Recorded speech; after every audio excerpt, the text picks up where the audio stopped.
ஒரே ஒரு சப்ஸ்கிரைப் மட்டும் பண்ணிவிட்டு பாருங்கள். பார்த்தீங்கன்னா சீதாவோட அம்மா வந்து அருண்கிட்ட பேசிகிட்டு இருக்காங்க. ஏன் தம்பி இந்த மாதிரியெல்லாம் பண்ணுறீங்க? என் மாப்பிள்ளைக்கும் மீனாவுக்கும் எவ்வளவோ சண்டை இருந்திருக்கு. ஆனால் அவங்க ஒரு நாள் கூட அவரை கை நீட்டி அடித்ததே இல்லை மீனாவை அப்படின்ற மாதிரி சொல்கிறாங்க. அவருக்கு சுருன்னு ஏறுது. அதுக்கப்புறம் பார்த்திங்கன்னா உங்களுக்கு ஒரு குழந்த பிறந்து அது பெற்று வளர்த்து அதுக்கப்புறம் அதை யாரான அடிக்கும்போது தான் தம்பி உங்களுக்கு என்னோடய வருத்தம் என்னன்னு புரியும் அப்படின்ற மாதிரி சொல்கிறாங்க.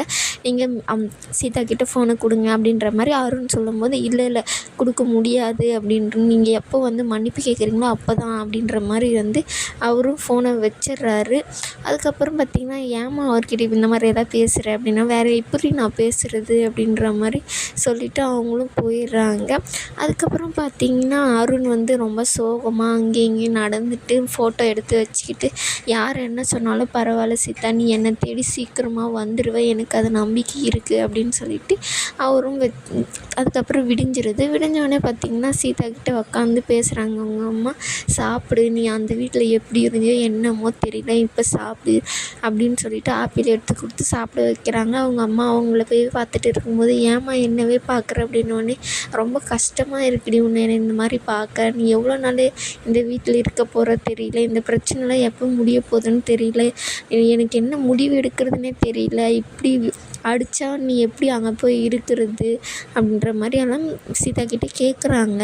சீதாவும் பார்த்திங்கன்னா அவர் அந்த மாதிரிலாம் இல்லைம்மா, பழைய அருணை தான் நான் லவ் பண்ணேன், ஆனால் இந்த மாதிரி மாறுவார் நான் ஒரு நாள் கூட நினச்சதே இல்லை அப்படின்னு சொல்லிட்டு பேசிட்டே இருக்கும்போது முத்து மீனாவும் வெளியே வந்து நின்றுட்டு இருப்பாங்க. கேட்டுட்டு அவங்க சொல்லுவாங்க, அவங்க அம்மா செத்ததுனால தான்மா இந்த மாதிரி ஆயிட்டார் அவர், சின்ன வயசுலேருந்து அவங்க அப்பா இல்லாத அவங்க அம்மாவே வளர்த்ததுனால அவங்க அம்மாவை இருக்கிற இதெல்லாம் என் மேலே வந்து காமிக்கிறாரு, அது பாசத்தை தாண்டி காமிக்க முடியும், அதுக்கு ஏன்டி வெறுப்பாகிறாரு அப்படின்ற மாதிரி அடிக்கிறாருன்னு கேட்குறாங்க.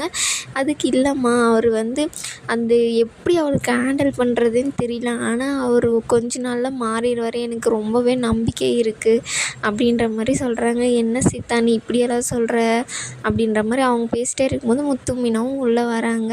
நான் கூட ஒன்று என்னவோ நினச்சேன் சீதா, நீ ரொம்பவே நல்ல பொண்ணு, நீ அவருக்காக இவ்வளோ யோசிக்கிற மாதிரி அவங்களும் பேசிவிட்டு அதுக்கப்புறம் ஹாஸ்பிட்டலுக்கு போயிடுறாங்க. முத்து மீனாவுக்கு ஹாஸ்பிட்டலுக்கு கூட்டிகிட்டு போகிறாங்க. எனக்கு ரொம்ப பயமாக இருக்குது அப்படின்ற மாதிரி மீனாவும் முத்து சொல்லும்போது கண்டிப்பாக உங்களுக்காக ஒரு அழகான பாப்பா பிறக்கும் அப்படின்னு சீதா வந்து கூட்டிகிட்டு போகிறாங்க. டாக்டர்கிட்ட போகும்போது இந்த மாதிரி நாங்கள் போன வாரம் வந்திருந்தோம், அந்த டாக்டர் சொன்னாங்க இந்த மாதிரி ஆப்ரேஷன் பண்ணணும் அப்படின்னு சொல்லிட்டு. ஆமாம், நாங்கள் ஒரு ரிப்போர்ட்டெல்லாம் பார்த்தேன் அப்படின்றாங்க. எங்களுக்கு கண்டிப்பாக குழந்த பிறக்கும்ல அப்படின்ற மாதிரி முத்துவும் மீனாவும் வந்து கேட்டுகிட்டே இருக்காங்க.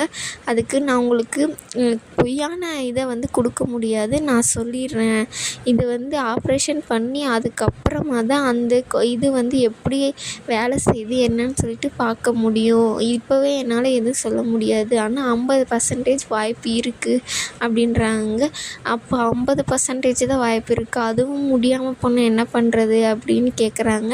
அந்த ஐவிஎஃப் இது இருக்கு இல்லையா, அந்த மாதிரி தான் பண்ண முடியும், அதுக்கு ரொம்ப செலவுமாகுமே டாக்டர் அப்படின்னு சொல்லிட்டு சீதா வந்து சொல்கிறாங்க. கண்டிப்பாக செலவாகுமா, ஆனால் அதில் கண்டிப்பாக குழந்த பிறந்துடும் அப்படின்ற மாதிரி சொல்கிறாங்க. இல்லை அதை விட்டே வேறு என்னால் அம்மாவே ஆக முடியாதா அப்படின்ற மாதிரி நம்ம இவங்க மீனை வந்து செம்மையாக அழக ஆரம்பிச்சிடுறாங்க. அதுக்கு முத்துன்னுக்கிட்டே எனக்கு கண்டிப்பாக நீங்கள் இந்த ஆப்ரேஷன் பண்ணுங்கள், எனக்கு ரொம்ப நம்பிக்கை இருக்குது, 50% வாய்ப்பு இருக்குல்ல அப்படின்னு சொல்லிட்டு ரொம்ப கான்ஃபிடெண்ட்டாக பேசுவார். அவங்க டாக்டர் சொல்லுவாங்க, நீங்கள் ஏன் அழுகுறீங்க, உங்கள் ஹஸ்பண்ட் பாருங்கள் எவ்வளோ கான்ஃபிடெண்ட்டாக பேசுகிறாங்க, அந்த கான்ஃபிடென்ட் உங்களுக்கும் இருக்கணும் அப்படின்ற மாதிரி சொல்கிறாங்க. கண்டிப்பாக எங்களுக்கு பிறக்கும் அப்படின்ற மாதிரி முத்து ரொம்பவே கான்ஃபிடெண்ட்டாக இருப்பார். சரி எப்போ ஆப்ரேஷன் பண்ணலாம் அப்படின்னோடனே நான் ஒரு டேப்லெட்டெல்லாம் எழுதி தரேன், நீங்கள் அதை சாப்பிடுங்க, நெக்ஸ்ட் வீக் வந்து பார்க்கலாம் அப்படின்ற மாதிரி சொல்லி அனுப்பிடுறாங்க. ஆனால் வீட்டுக்கும் வந்தும் மீனா வந்து அழுந்துகிட்டே இருப்பாங்க. ஏன் மீனா இப்படி அழுந்துகிட்டே இருக்க அப்படின்ட்டு முத்து வந்து அவங்களுக்கு கொஞ்சம் ஆறுதல் சொல்லிட்டு இருப்பாங்க.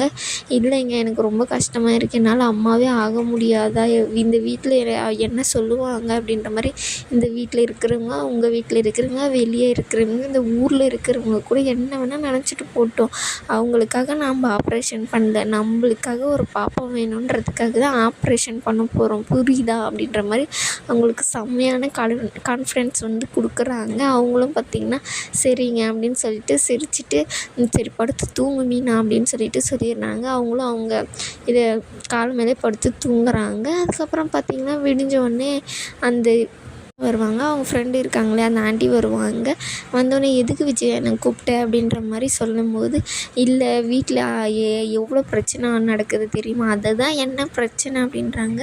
ஏன் ரோஹிணி வந்து டைவர்ஸ் கொடுக்கலையா அப்படின்னு, அன்றைக்கி என்னை நீ கூப்பிட்ட, ஆனால் அது ஒரு நல்ல விஷயம் கிடையாது, அதனால தான் நான் வரல அப்படின்ற மாதிரி சொல்கிறாங்க. நீ வராதே மேலே, ஏற்கனவே இங்கே ஏகப்பட்ட ட்ராமா நடக்குது அப்படின்ற மாதிரி சொல்கிறாங்க. என்ன ஆச்சு அப்படின்னா, ரோஹிணி வந்து ப்ரெக்னெண்ட்டாக இருக்கலாம். ஐயோ நீ பாட்டி ஆகிட்டியா, கங்க்ராஸ் கங்க்ராஸ் அப்படின்னு சொல்லிட்டு என்னை நீ வெறுப்பேத்தாத அப்படின்ற மாதிரி சொல்கிறாங்க. அதுக்கப்புறம் ஏன் இப்போ இது பண்ணுற அப்படின்னோடனே, அந்த குழந்தைக்கு மனோஜ் அப்பாவே இல்லை அப்படின்றாங்க. ரோகிணி 1008 பொய் சொல்லியிருக்குண்ணா, ஆனால் இதில் பொய் சொல்கிற அளவுக்கு கேவலமான ஆள் அவள் கிடையவே கிடையாது அப்படின்னு சொல்லிட்டு இவங்க கூட ரோகிணிக்கு சப்போர்ட் பண்ணுறாங்க. நீ நம்புறியா விஜயா, நீ மனோஜை சொல்கிறது உண்மைன்னு சொல்லிட்டு, அவள் இவ்வளோ பொய் சொன்னது எல்லாத்துக்குமே மனோஜ் கூட வாழணுன்றதுக்காக தான். நீ மனோஜை ஒன்றுமே நீ நம்புறியா அப்படின்னு சொல்லிட்டு கேட்குறாங்க. இதோட இந்த எபிசோடு முடியுது.